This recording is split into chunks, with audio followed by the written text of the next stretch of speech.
Let's see, we're in 4, let's see, 5. So if we have our base set being the integers,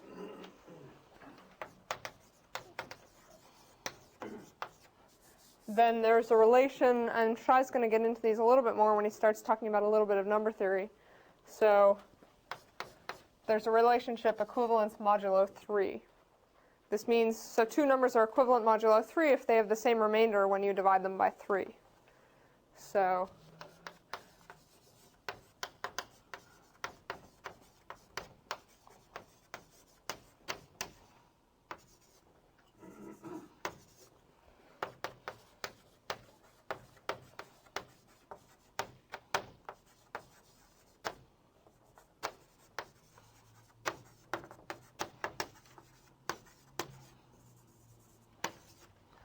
So in this case,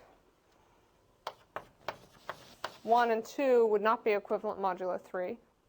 So this is not in equivalence modulo 3. But 1 and 4 would be, as would 9 and 333. Does everybody understand this relation? Just in modulo format for the second example, would you write?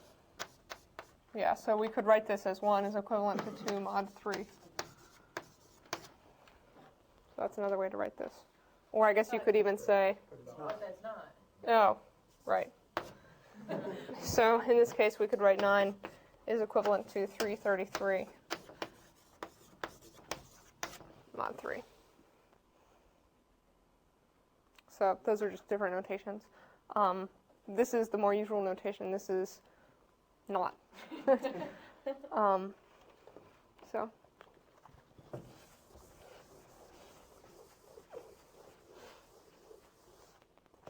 So the last relation that I wanted to talk about was subset relation. So if A is a set of sets, let's say A is all the subsets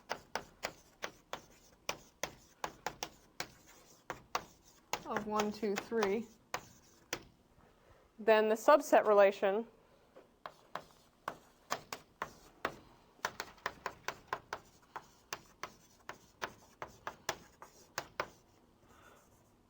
is the relation that says this subset is a subset of this other subset. So, for example, 1 is a subset of 1, 3. And I guess the more usual way of writing this, we would say 1 is a subset of 1, 3.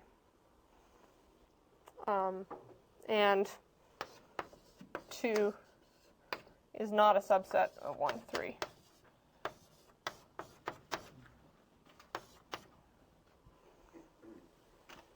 But they're all subsets of A. Exactly, and so we could say that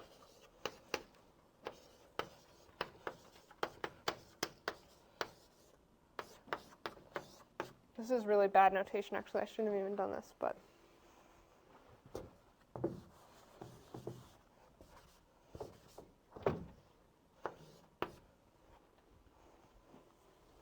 I just changed it to the normal subset notation.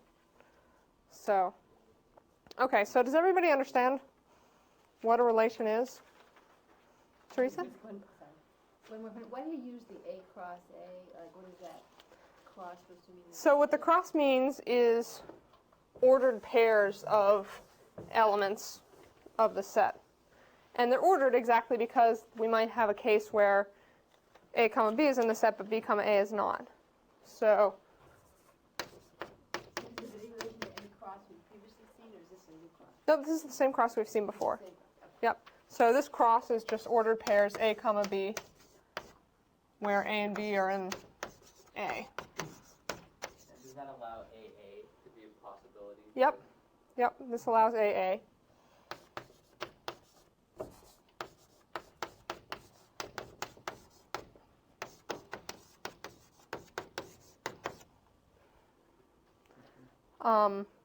And sometimes it's easier, in fact, it's maybe usually easier to think of our relation in terms of these dots and arrows rather than in terms of these ordered pairs. I personally prefer the ordered pairs. In fact, Prolog uses relationships in exactly this way in terms of ordered pairs. And we talked about Prolog at the very beginning. I don't remember if anyone remembers. But essentially in Prolog you can define relations. You can just say, okay, here are some relations and here are the things that satisfy these relations. Go find my answer to this really hard, convoluted problem. And it just sort of recursively searches through all your relations and somehow magically finds the right thing at the end. So that's kind of cool.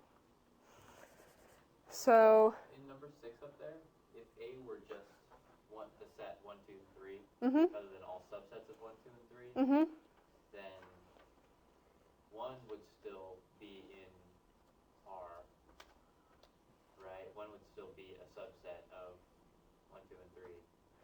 So Is that right? But 1, comma 3 would that be a subset of? I'm trying to figure out how this is different from just if A were 1, 2, and 3 rather than all subsets of 1, 2, and 3. So so Chris is asking if we have just the set A equals 1, 2, 3, right? Then in this case, we couldn't, well, so if we consider the sub is a subset of relation on this set, the only element of it, I mean, it doesn't really make sense because is of subset means that this must be a set, or this must be a set, or this must be a set. So if we think of those as sets, then we get into, yeah. Because the relationship is by element. Right. So the relationship, I mean, it doesn't make sense. I couldn't define a relationship on the set 1, 2, 3 is a sibling of, because it doesn't make sense to ask whether 2 is a sibling of 3 or not. So the relation has to make sense in your universe, whatever your universe is. And in this case, if we just have the set A equals 1, 2, 3, then is a subset of doesn't make sense on the universe of 1, 2, and 3. Unless you're a set theorist, but we won't go there. So, are there any other questions about relations? What was something that wasn't a subset on that one? 2 was not a subset of 1, 3. Oh, okay, but there's nothing that wouldn't be a subset of all subsets of 1, 2, 3, Right. right? There's Right. nothing that has a 1.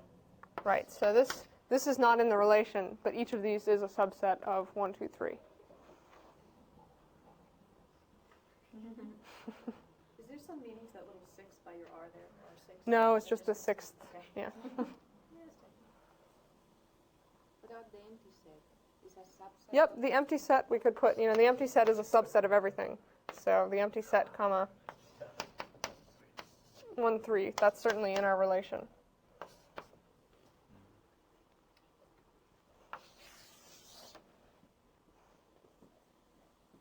Does that make sense so far? Okay, so people have already noticed some properties of subsets. So when we saw the parent relation, Bill was a parent of Michael, but Michael wasn't a parent of Bill.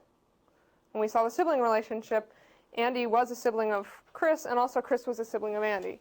So that's one thing that may or may not be true of our relation.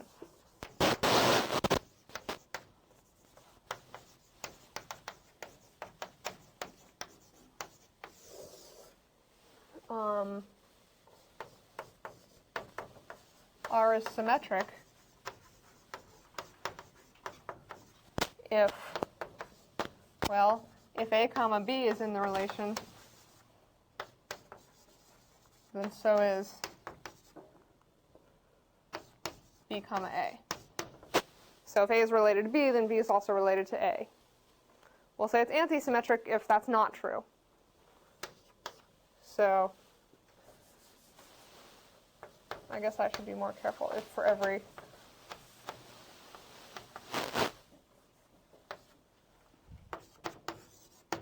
okay, so R is antisymmetric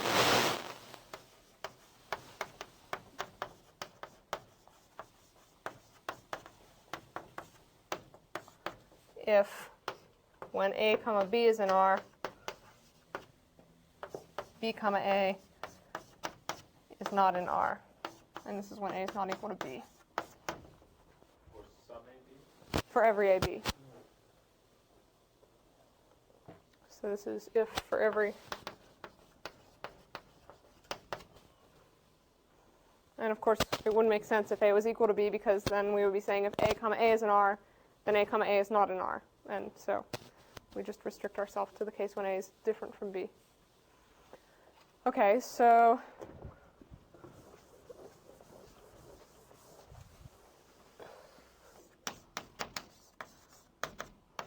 is symmetric.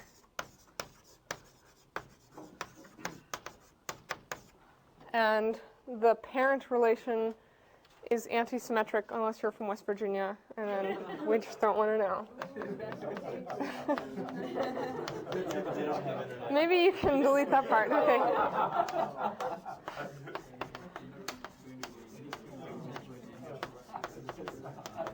West Virginia. Yeah, even, I mean, I guess the parent. Yeah, I guess parent would be pretty hard to be not anti-symmetric, so we, yeah. Unless you're from a bad time travel movie. Right. Okay, so parent is anti-symmetric and sibling is symmetric. Less than or equal to, well, that's hard to say because, so, less than or equal to is neither one because, well, 5 is strictly less than 6 and 6 is not less than 5, but 5 is less than or equal to 5 and 5 is less than or equal to 5. So it's neither symmetric nor antisymmetric. Well, maybe it is antisymmetric. I said when A is not equal to B. Yeah, so less than or equal to is antisymmetric.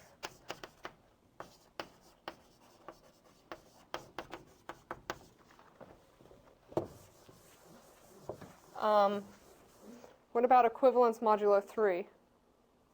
If 5 is equivalent to 2, yeah. So equivalence modulo 3 is symmetric. Okay. Another property of relations. So a relation is reflexive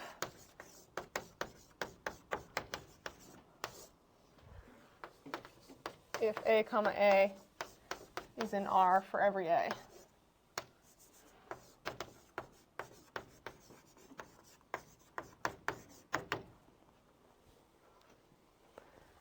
Okay, so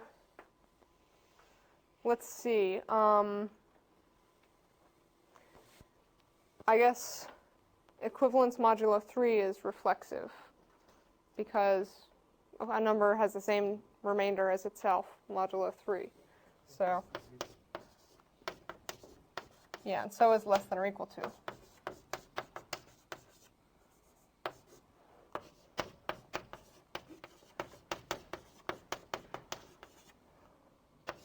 So strict less than, that's not reflexive because A is not strictly less than itself.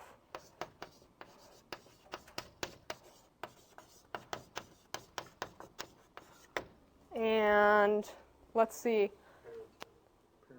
Parent and sibling are both, well, I guess it depends on how you define sibling. If you define sibling to be, has the same parents as, then you're maybe, you have the same parents as yourself, so maybe you're a sibling of yourself.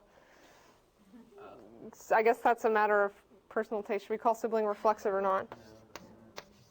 That's too bad.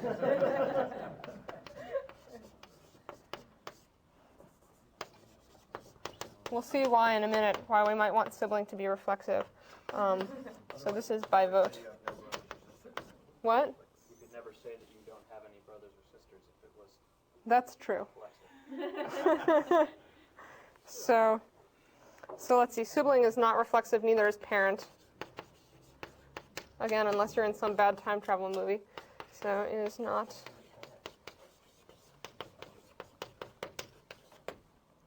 Okay. the last property that a relation might have, and this is maybe the most important, well, maybe not, I don't know which is the most important, is transitivity. Oops, I guess I'm on 4. So a relation R is transitive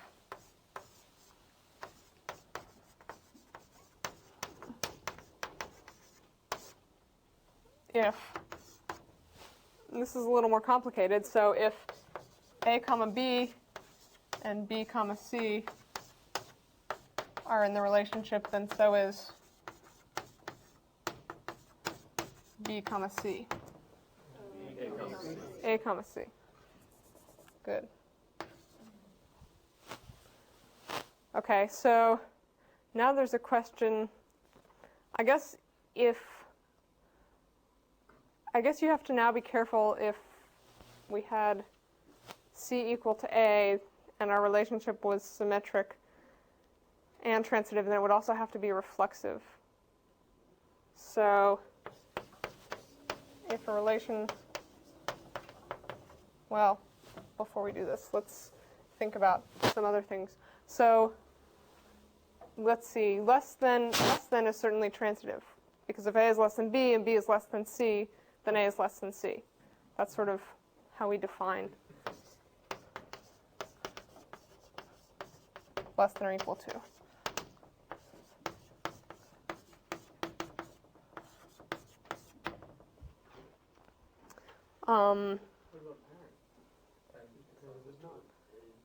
That's not true, yeah. If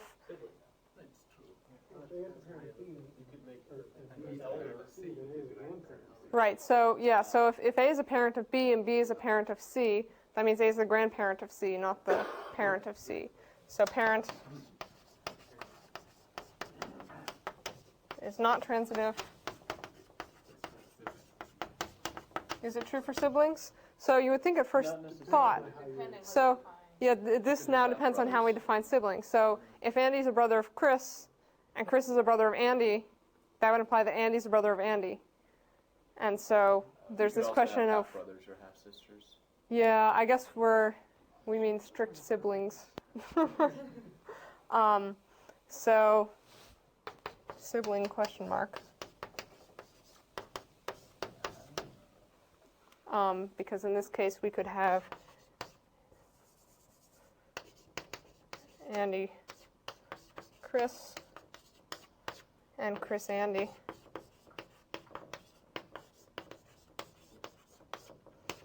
And this would imply Andy Andy.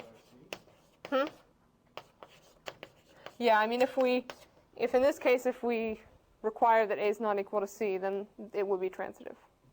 So transitive.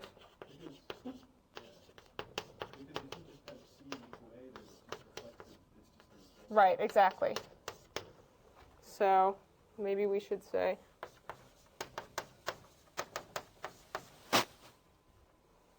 if A is not equal to B is not equal to C, then sure, sibling is transitive. So that would make more sense. What else? I guess equivalence modulo 3 is transitive, because if 1 is equivalent to 4 and 4 is equivalent to 13, then 1 is also equivalent to 13.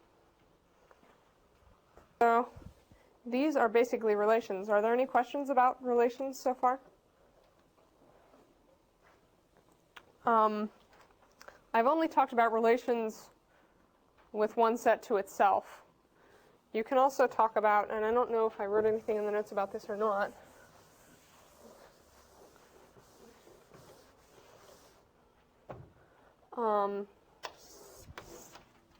You can talk about relations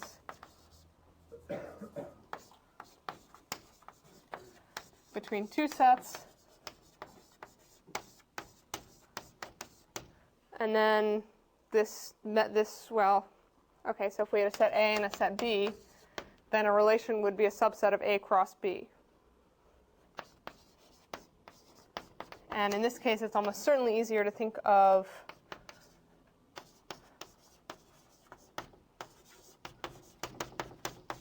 arrows from A to B.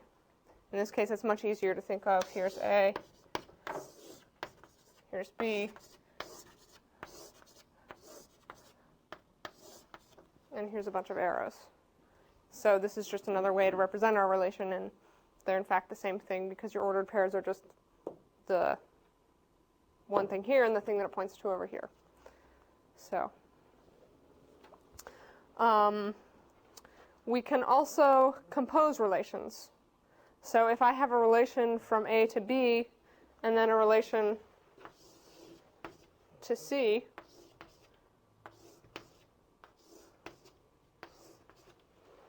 like this, I now can think of the composed relation from A to C simply by first following an arrow from A to B and then following an arrow from A to C.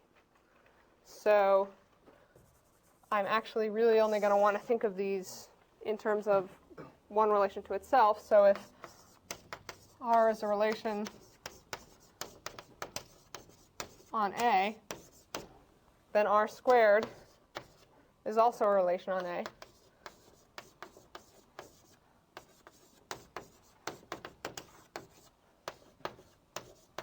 It's the things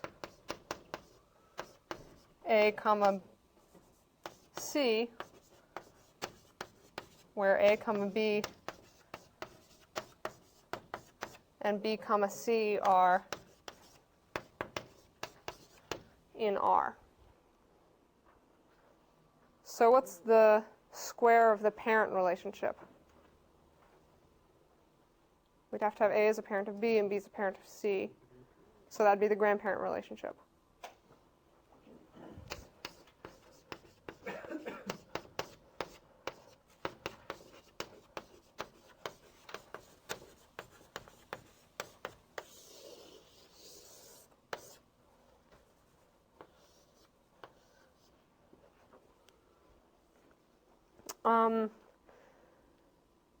Oh yeah, there was something else I wanted to talk about. I forgot to write this in the notes, so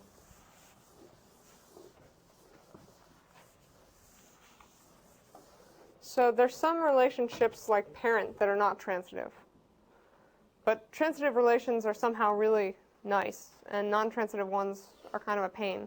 And so somehow it would be nice to take a relationship that wasn't transitive and find some other relation that contained that relation that was transitive. So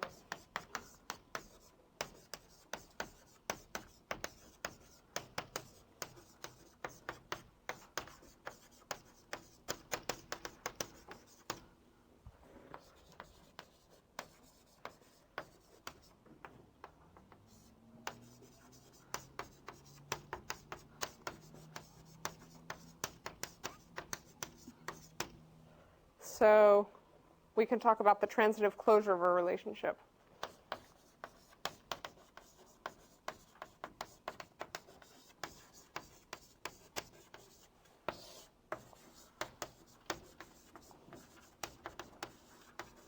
So the transitive closure of a relation is the smallest relation.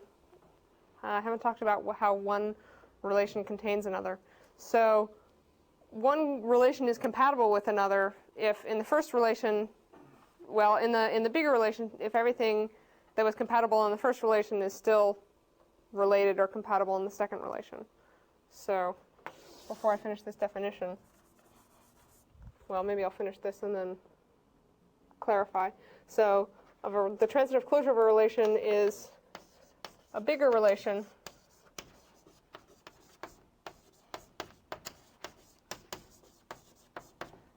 that is transitive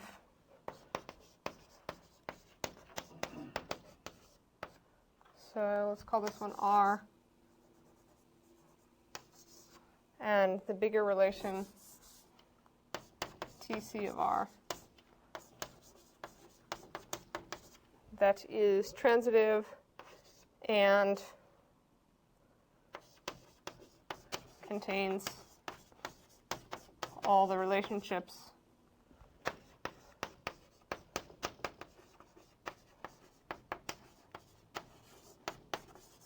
of R.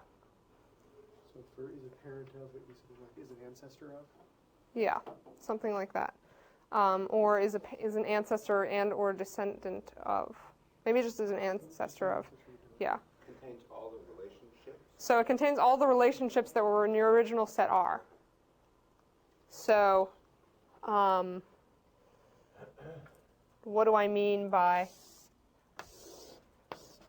this bit here? Well, I really just want to say R is contained in TC of R. And since these are subsets, that makes sense. What does that mean? Well, that means is if I have this new relation, and what I want is that everything that was related in the old relation is still related in the new relation. So, as Chris noted, the transitive closure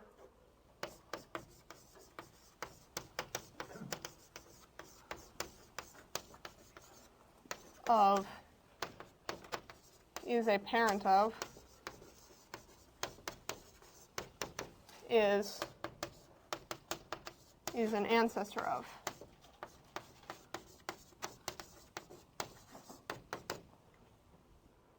Because a parent is certainly an ancestor of their child. It sounds a little weird. I mean, ancestors are supposed to be dead, but strictly a parent is an ancestor of a child, and so our original relations are respected.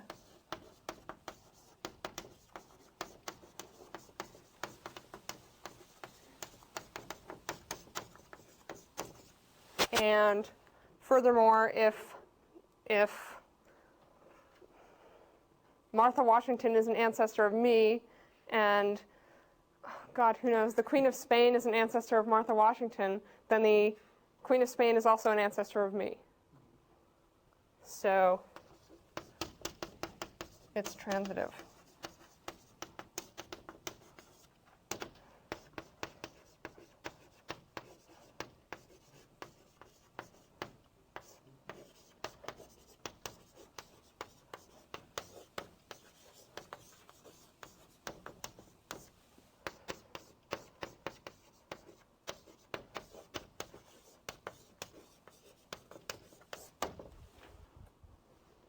Not that that's any of those are in the relationship, but that's okay.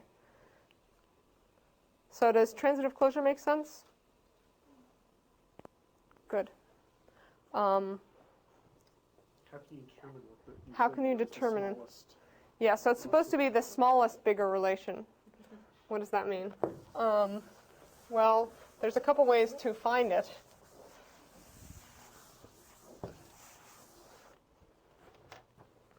So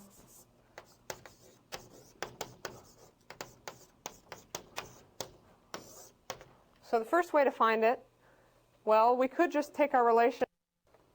So neither of these is computationally very useful, but I'm a mathematician, so I somehow want to at least have some way of computing these things.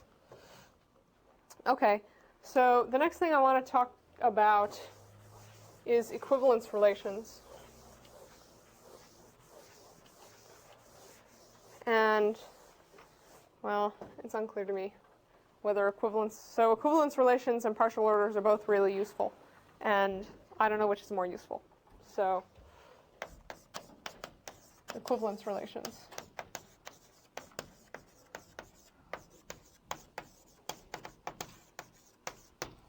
Okay, so an equivalence relation is supposed to be one that's transitive and symmetric and reflexive.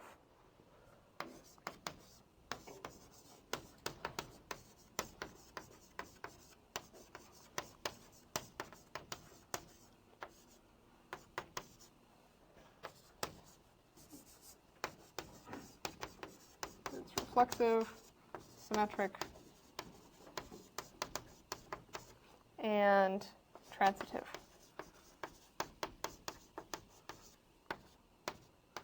So the idea is, it might be that, well, it depends how we define transitive. If we define transitive as I originally defined it with, then it's, yeah. So this may or may not be redundant if you, right. Yeah, maybe symmetric and transitive are complete, but we throw reflexive in there just to make ourselves happy. So, actually, maybe it's not even redundant. Well, anyway. So the idea is that, well, we see equivalence. So this is somehow supposed to model equals. And these are somehow supposed to be the three most important properties of equals. I mean, certainly equals is reflexive because x is equal to x. It's certainly symmetric. If x is equal to y, then y is also equal to x. And it's also transitive. If x is equal to y and y is equal to z, then x is equal to z. So equals certainly satisfies these three properties.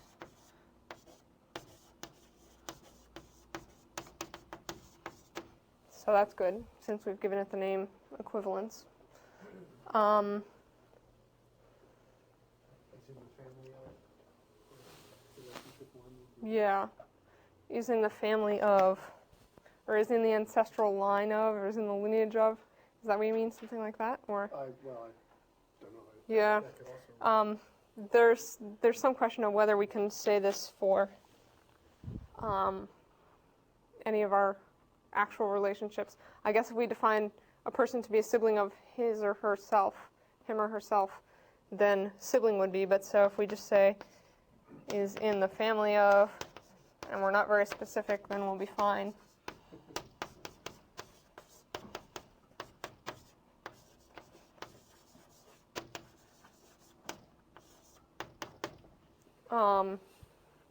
So what else? We erased all of our properties, and which examples satisfied them, of course.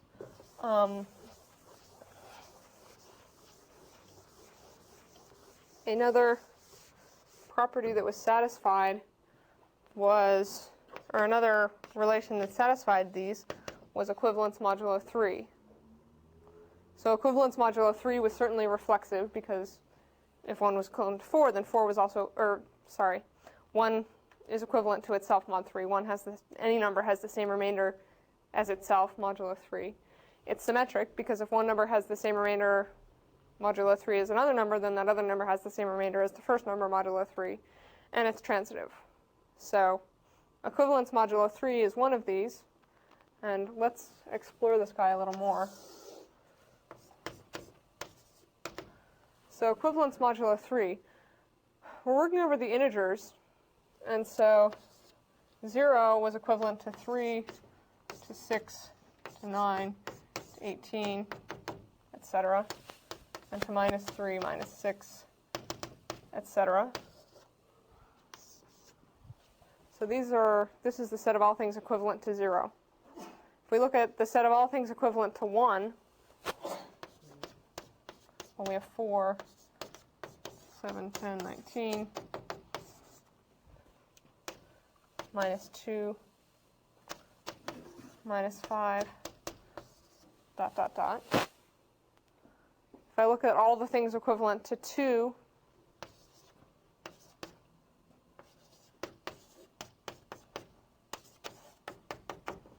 I get this.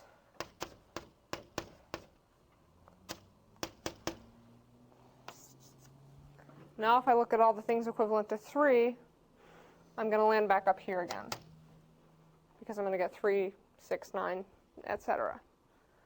So this is kind of nice. In fact, I've divided up the integers into the ones that are equivalent to 0 mod 3, equivalent to 1 mod 3, and equivalent to 2 mod 3.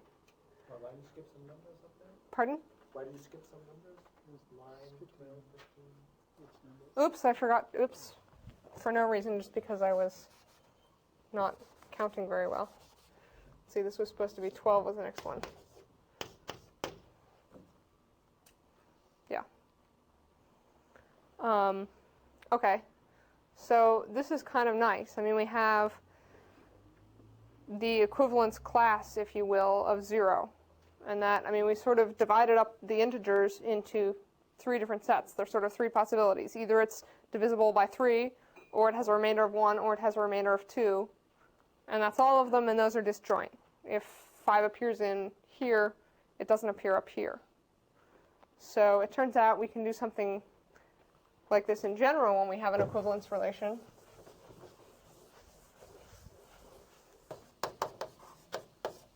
The equivalence class of a an element of A. So if R is an equivalence relation,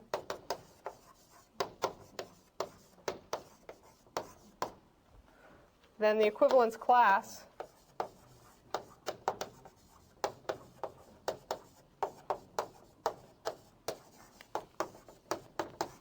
of A is a set of all B such that B is equivalent to A in this relation. So A is going to be in the equivalence class itself because it's equivalent to itself, because an equivalence relation is reflexive. And, well, so this is all things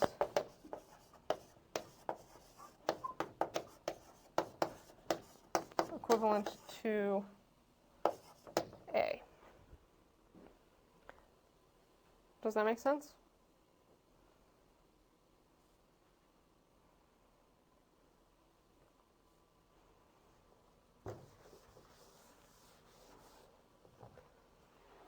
So the theorem is, it turns out that the set of equivalence classes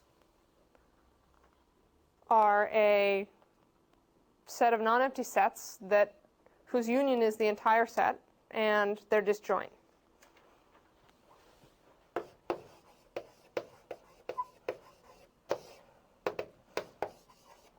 The union of the equivalence classes is A, and the equivalence classes are disjoint.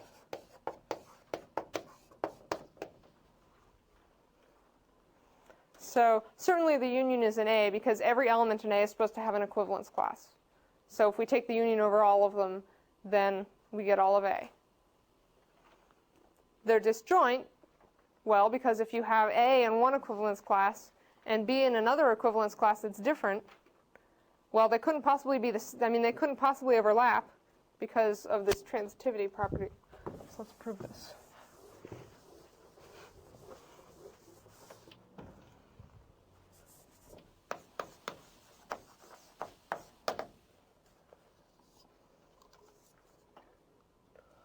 Okay, so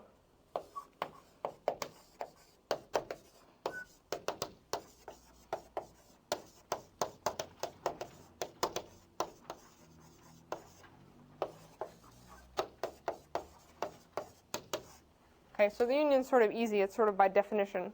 If we take the equivalence classes of all the elements, then of course we're going to get everything. The fact that if we have CA and CB different,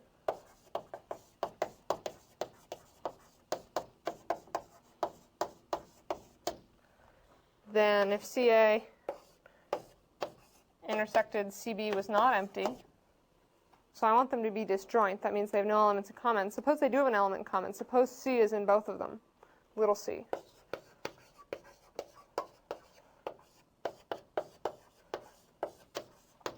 Well, it's in the first one if C comma A is in the first one. And it's in the second one if C comma B is in the relationship. So C comma A and C comma B are both in the relation. Furthermore, I know that the relation is symmetric. So C comma A being in the relation is the same as A comma C being in the relation. And now I have A comma C and C comma B in the relation. So this is by symmetry. And now I combine these two by transitivity to get that A comma B is in the relation.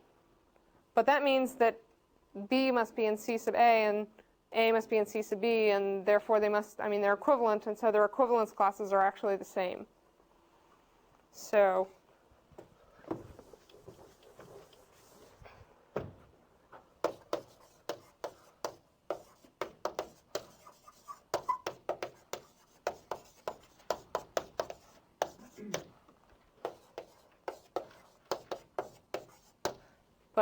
we assumed at the beginning that C sub A and C sub B were different, so we've contradicted our assumption.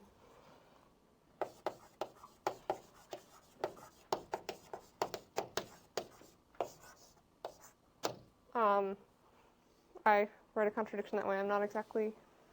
The Hungarians write contradictions that way, and I studied math in Hungary, and so I don't know why they write them that way. Yeah, it's the same symbol that they have on all their, beware of electric things there, and so I don't know why they use it, but they do. So this completes the proof. Okay, so does that make sense? Are there any questions? I had 3 equivalence classes, and there's lots more nice math to say about that, but I won't go there because it could take years. So, so if anyone is interested in equivalence classes and that kind of thing, I mean, they're useful in computer science because if things are equivalent, then it's much easier to deal with equivalence classes of sets than the big set you start with, maybe just, well, for whatever reason, then you sort of greatly reduce your problem to a much smaller one. They pop up all over the place in other math as well, and so that's sort of the idea. So these reduce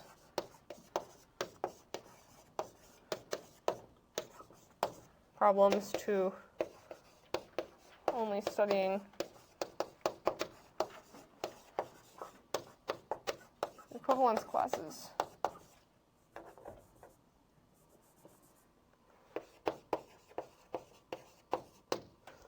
And that can be useful. This makes problems smaller.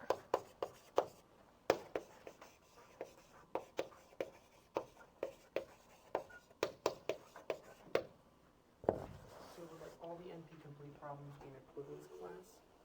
Is that... Yes. Yes.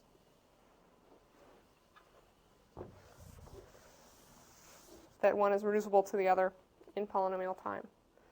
So there would be an equivalence class of problems. Okay. The last thing I wanted to talk about today was partial orders. So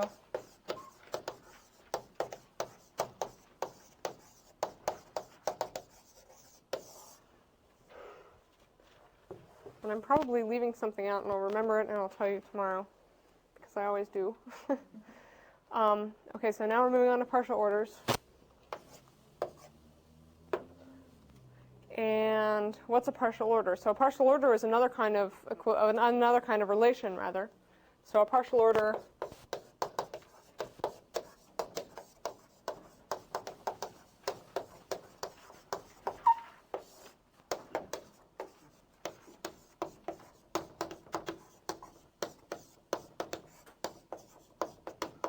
So it's a relation that is antisymmetric and transitive.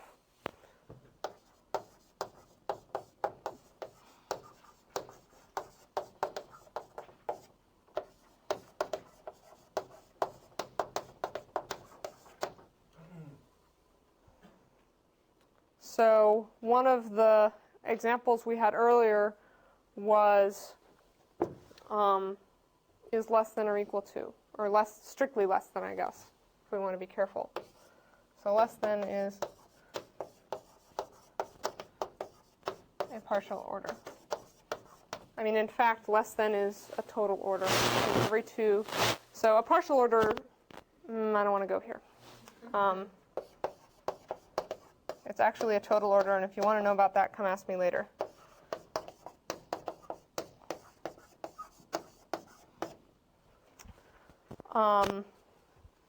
So less than is a partial order simply because, well, if A is less than B, then B is not less than A, it's greater than A. And so it's antisymmetric. And it's transitive because if A is less than B and B is less than C, then A is also less than C.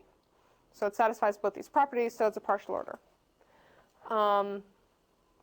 Another partial order is subset of.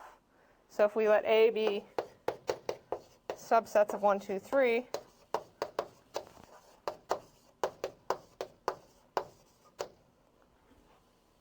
then subset or equal to is also a partial order on this set.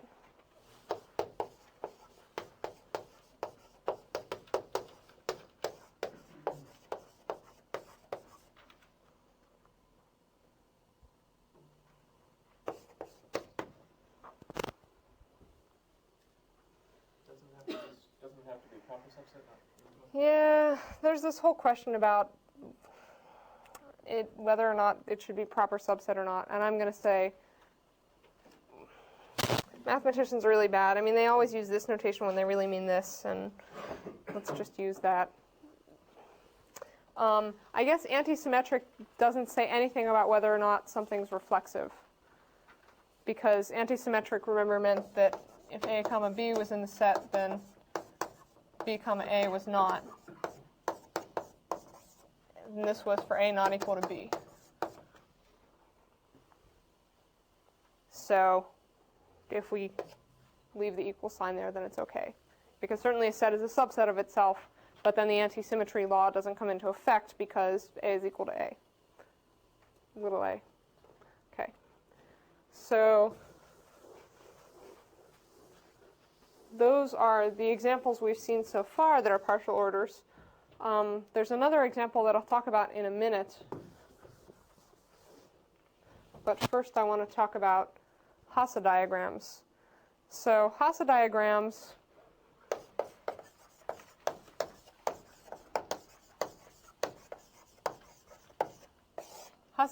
are ways of drawing our partial ordered sets. I guess a partially ordered set, oops, I should have written that down. So a partially ordered set, or a poset, is a set with a partial ordering.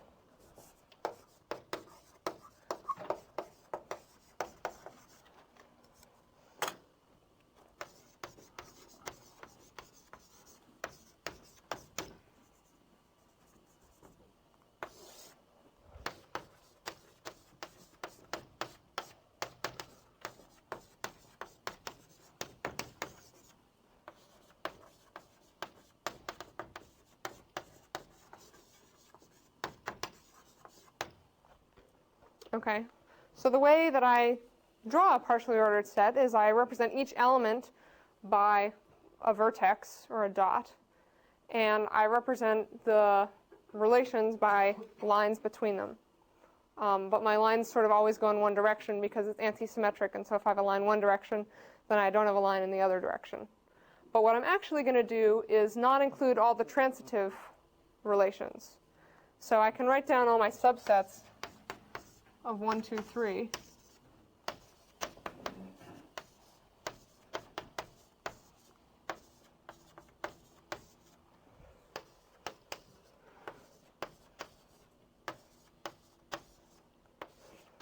Like this. And then, well, 1 is a subset of 1, 2 and of 1, 3. And it's also a subset of 1, 2, 3, but that is sort of implied by the fact that it's a subset of this and this is a subset of that. So I don't include all of the lines, I just include sort of the minimal ones to make this complete. Now, which ones would be the transitive lines? So the transitive lines would be things like this, this, this, this, this, this, and this. And so I could draw all those in, but those extra red lines are implied by the white lines that are there already, or the ivory lines that are there already. And so there's no reason to, well, yeah, I mean, if we wanted to be particularly complete, we could include them, but in fact the ivory lines are enough because we know the other lines must be there by transitivity. So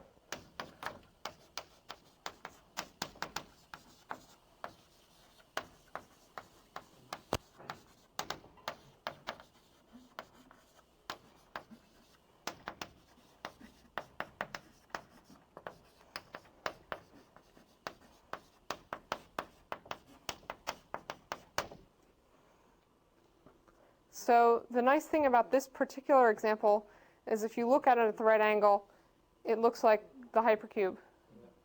And in fact, if you can get a picture of the hypercube of any dimension simply by taking the subsets of an n-element set. Because as we know, so the hypercube is supposed to have vertices corresponding to binary strings, and those are supposed to be in one-to-one correspondence with subsets of a set, of an n-element set. And so at least they're going to have the same number of vertices, and it turns out that the way we draw these Hasse diagrams, the edges also agree. So,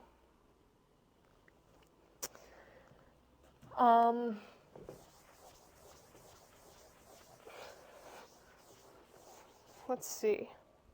There's a lot to say about partially ordered sets. I, in fact, in college took a whole class on them, so I'm obviously not going to tell you everything there is to know about them. But the question is how much to tell you. Can you tell us where they get the name from? I mean, the equivalence ones, the name makes sense because it's equivalence and it's a relationship. Right, so where they come What from. is what's partial about it, and how are they ordered? Okay, so that now comes back to why. So Doug's asking, why are they called partial orderings? It sort of made sense to call the equivalence relations because they were similar to equals. But this, what's a partial? Well, why do we call it partial ordering? So that sort of goes back to what it means to be a total order. A total order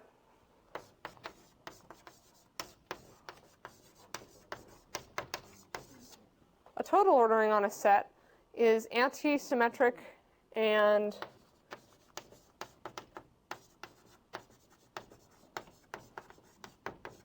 transitive.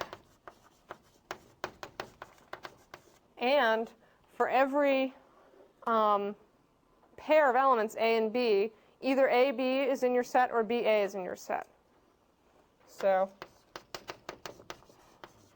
in your relation rather. So either A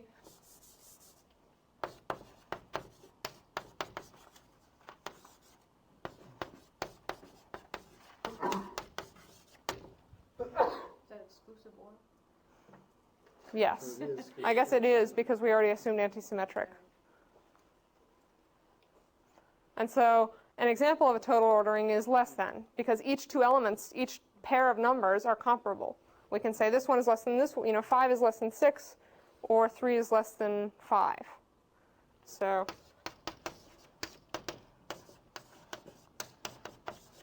this is a total ordering.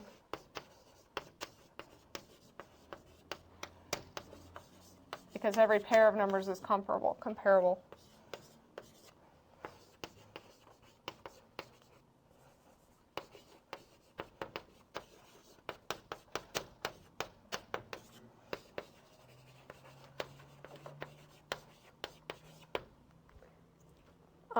This is a partial ordering. So a partial ordering, we sort of lose the fact that every pair has to be comparable. Over here, let's see, we have 1 and 2, 3. And in this case, 1 and 2, 3, we can't compare them. 1's not a subset of 2, 3, and 2, 3 is not a subset of 1. And so in a partial ordering, we may or may not be able to compare every pair of elements. So that's where partial comes from. Brian? Can you give us sort of a more real world and less map oriented idea of what a partial order might be? I mean, is there An example? Yes, there is. Okay, so here's another real-world example of a partial ordering. This dates back to World War II, and this was in fact when partial orderings were sort of first studied mathematically, and this is why. A lot of funding for combinatorists who study partial orderings comes from the Office of Naval Research, which seems sort of weird, but consider the following problem. So suppose you have a whole bunch of routes that need to be covered by airplanes. You have to get cargo. You're trying to get missiles or food or whatever. Or you're trying to get it from island to island to island. Say you have 5 islands. And each flight takes a certain amount of time. And, well, this isn't a very good way to draw the problem. Okay, so suppose you have a certain schedule of flights. So how should I best draw this? Maybe this way. Hawaii to God knows where, somewhere else in the Pacific. And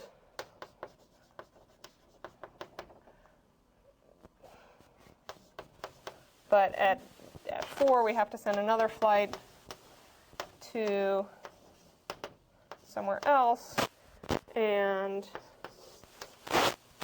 let's see. So we have sort of all these intervals of time that have to be covered by a flight. So the question is, how many, well, I mean, of course our actual order will be much more complicated than this, because we'd have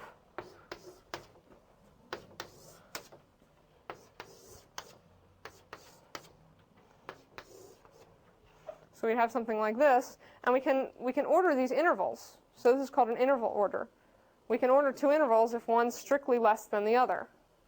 So we get a point for each interval. So here's our lowest one.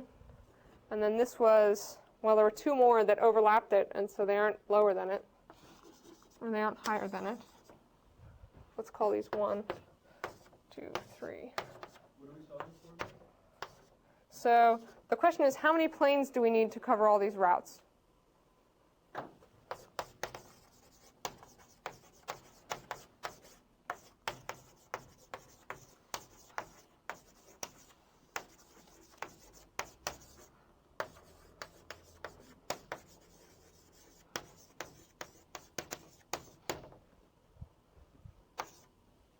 And I guess, first of all, there's the question of, well, if this one's less than this one, is there, is it possible to get a plane from here to here in time to cover that route? But that's going to make our life even more complicated. So let's assume that all the planes end up and start in the right place. Okay, so 6 and 7. 6 twice. Oh, that's bad.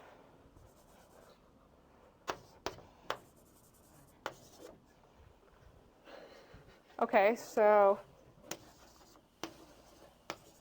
here I have 1, 2, and 3. And none of them are comparable because you can't use a plane to cover both 1 and 2, or both 1 and 3, or both 2 and 3 because they overlap each other. So 1, however, is strictly less than 4. And it's strictly less than 6, 7, 5, and 8, and we're not going to worry about that for right now. Okay, so 2 and 3, well, they're not less than 4. So we could put 2 and 3 up there, but that's okay. Let's see, so this is awfully complicated. Let's erase a couple.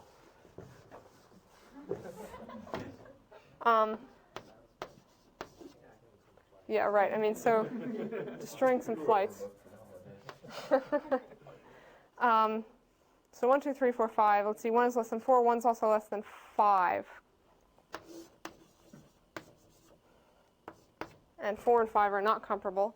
2, I guess, is less than 5 also. And is that it? I think those might be all the strict less thans, because everything else overlaps. In any event, so the question is how many, well, first of all, is it clear how I got from my intervals to my partial ordering? So my partial ordering is, yeah, these are supposed to all go up. Namely, this order is supposed to be less than this one, or this interval is supposed to be before this one. So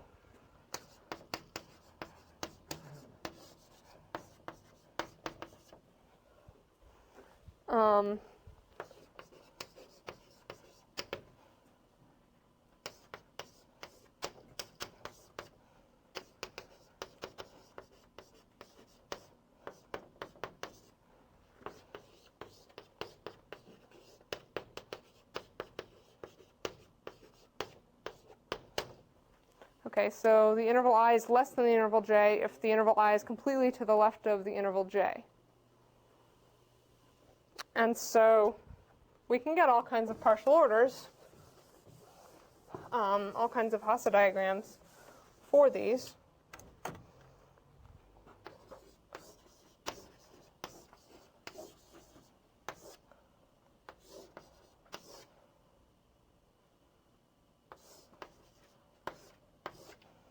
So suppose we had something like that, and then the question is, how many planes do we need to cover this, to cover all these routes? And, well, first of all, which partial orders can even arise as interval orders? That question is maybe easier to answer. But the question is, so how many planes do we need?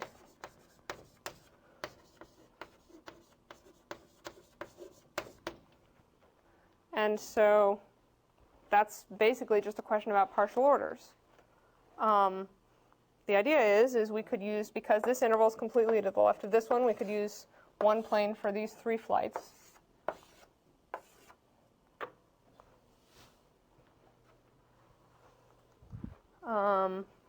We could probably use one plane for this, and then we'd have to use one plane for this, and a last plane for this. So the answer in this case would be 4.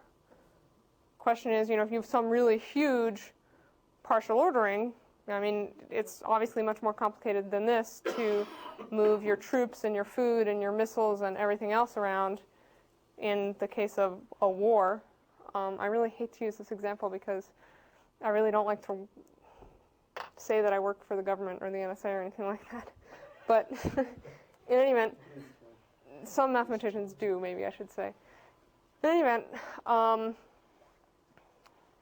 the answer is for a bigger, for some really big POSAT, we can still fairly quickly determine how many planes we need. And you can't just quickly glance at your POSAT, but it turns out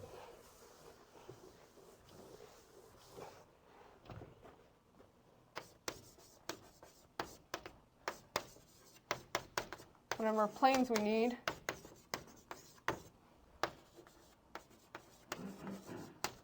is equal to the biggest number, the biggest size of an antichain. I haven't told you what an antichain is, of course, but that's okay. So it's the size of a biggest antichain. An antichain is a set of elements that are all not comparable to each other. So an antichain in this case would be this guy, this guy, this guy, and this guy. So no pair of the sets in an antichain can be compared to the other. They all overlap. And so, of course, it makes sense intuitively that the maximal number of overlaps that we have is going to, that's going to give us a lower bound on the number of planes we need, because if there's 5 routes that overlap, then obviously we need 5 different planes to be flying each of those routes simultaneously.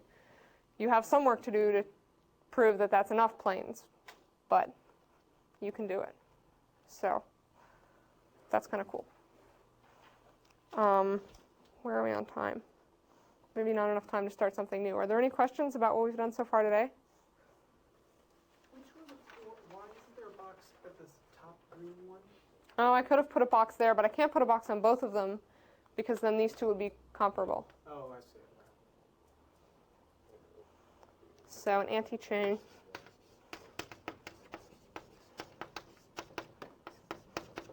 is the number,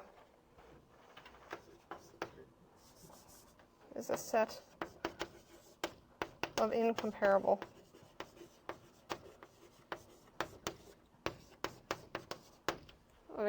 elements. It turns out, the other theorem that we need here is that the size of an antichain, the size of a maximal antichain, is also the number of chains that we need to cover our graph. A chain is something that's just dunk, dunk, dunk, goes straight up. And so here we have 1 chain, 2 chains, 3 chains, 4 chains. And so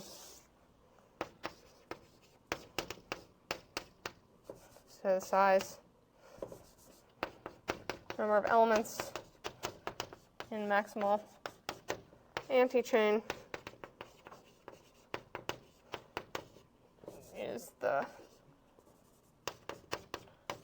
number of chains we need to cover our POSIT. And I'm certainly, you can prove that. That's kind of a pain to prove, but it's not terribly hard. So, and it's certainly not obvious, so.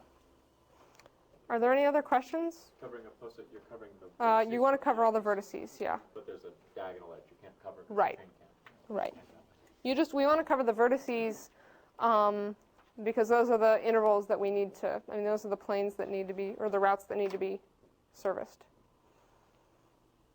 So, I guess this question is also relevant in modern days to airlines when they have, 8 million flights they want to not cancel, and they sort of want to minimize the number of planes that they actually have to use, so they would probably use some algorithm to find the maximal anti-chain in order to figure out how many planes they needed and blah, blah, blah. So it's probably much more complicated because they also have to take into account that, the ending cities have to be close to each other or the same, and I wouldn't even want to think about the scheduling problems. But in any event, this kind of scheduling problem comes up a lot when you're looking at postsets, or postsets come up a lot when you're looking at scheduling problems. So,